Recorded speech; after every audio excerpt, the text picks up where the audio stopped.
এই যে কৃমিনাশক দেওয়ার আগে এই যে ক্যাপ আছে না, এটার মাথায় যে ক্যাপ থাকে, যখন আপনি নতুন ইনজেকশন বা এরকম সিরিঞ্জ কিনবেন তখন কিন্তু ক্যাপটা সহ থাকে। এই যে এভাবে থাকে।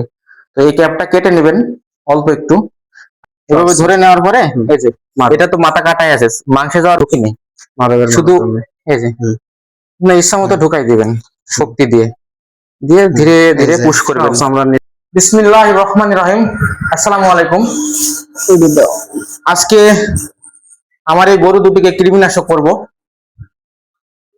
কৃমিনাশক করার মাধ্যমে আপনাদের একটি বিষয় শেখাবো, আপনারা শিখতে পারবেন কিভাবে ইনজেকশন করতে হয় মাংসে এবং চামড়ার নিচে, খুব সহজ ভাবে, একদম চোখ বুঝেও যদি আপনি দেন তাও আপনি করতে পারবেন। হ্যাঁ, জসিম আছে পশু চিকিৎসক, আমি কিন্তু কোনো চিকিৎসক না, কিন্তু আমি আপনাদের করে দেখাবো, ঠিক আছে, যেন আপনাদের সাহসটা আরো বাড়ে, সাহসটা দৃঢ় হয়। এই গরুর আনুমানিক বডি ওয়েট আছে 250 কেজি করে। 100 কেজিতে চামড়ার নিচে কৃমিনাশক 2 ml করে দেওয়া হয়, কিন্তু আমরা একটু ওভারডোজ রাখবো, 3 ml করে দিব। 250 কেজিতে 200 কেজিতে 6 মিলি হয়, আর 7 মিলি আমরা দিব। 250 কেজিতে আমরা 7 মিলি এভারেজে দিয়ে দিব। আপনি যে কৃমিনাশক দেওয়ার আগে যে ক্যাপ আছে না, এটার মাথায় যে ক্যাপ থাকে, যখন আপনি নতুন ইনজেকশন বা এরকম সিরিঞ্জ কিনবেন তখন কিন্তু ক্যাপটা সহ থাকে। এই যে এভাবে থাকে। তো এই ক্যাপটা কেটে নেবেন অল্প একটু, সুসের মাথা এতটুকু বেরিয়ে থাকবে, তাহলে কিন্তু মাংসে যাওয়ার আর কোনো সম্ভাবনা থাকবে না, ঝুঁকি থাকবে না। যদিও মাংসে চলে যায় তারপরে কিন্তু সমস্যা নেই, ও স্বাভাবিক একটু ফুলে যেতে পারে, গরু মারা যাবে না, এরকম কোনো ভয়ের কোনো কারণ নেই।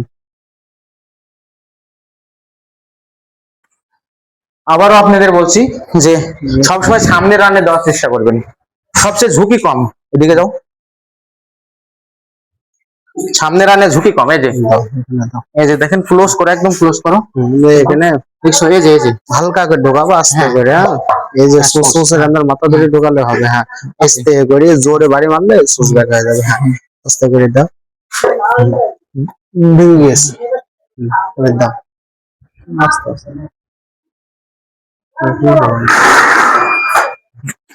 এবার যাবে কৃমিনাশক 7 মিলি।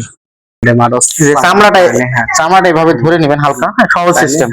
এভাবে ধরে নেওয়ার পরে এই যে এটা তো মাথা কাটাই আছে, মাংসে যাওয়ার কোনো কিন্তু ঝুঁকি নেই, শুধু এই যে না ইচ্ছা মতো ঢুকাই দিবেন শক্তি দিয়ে, দিয়ে ধীরে ধীরে পুশ করবেন। চামড়ার নিচে গেল, এটা কিন্তু সব চামড়ার নিচে যাবে। তো মাংস স্পর্শ, মাংস কোথায় চামড়া কোথায়, হ্যাঁ, কোনো রিক্সের কোনো কারণ নেই। এই যে সুজ দেখেন বেরোচ্ছে।